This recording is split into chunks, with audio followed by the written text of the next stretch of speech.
The aim of the study is to get information about the main characteristic of corporate crime in Hungary. The objective of the research is to improve the relationship between the representatives of the criminal justice system and the representatives of the private sector in order to increase the effectiveness of combating white-collar and corporate crime. The target of the analysis is to collect data and set up theoretical background of corporate crime in the Central Eastern European point of view.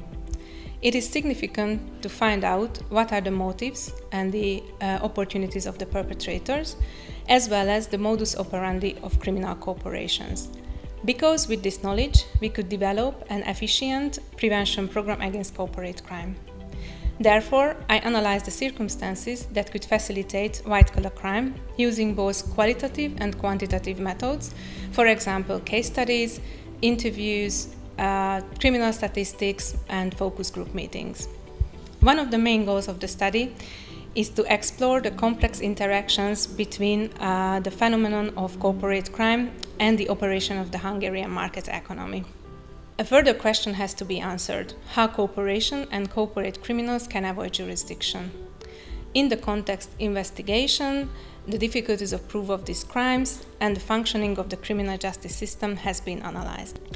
I interested in criminology during my university studies.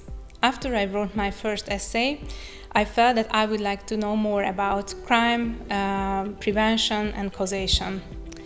Criminology is an interdisciplinary field in both behavior and social sciences, as well as it is multidisciplinary because it involves law, psychology, sociology, political sciences, and history. It makes me more curious about the reasons of human behavior and the social responses to it. Through my scientific career, I always enjoy this diversity, and it has a great inspiration for me. The outcome of the research could contribute the accurate and correct information on the subject for the public.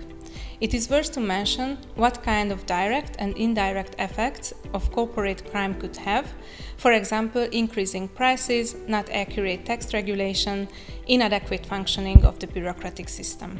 My goal is to strengthen trust in public institutions and market economy with this evidence-based study.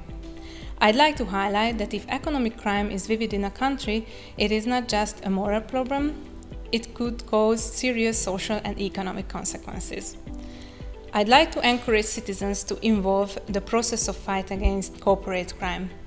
It is significant to promote the importance of the whistleblowing system. An analysis of the set of data, statistics collected by the national law enforcement agencies, certainly helps the legislation and the decision-making process of the judicial system.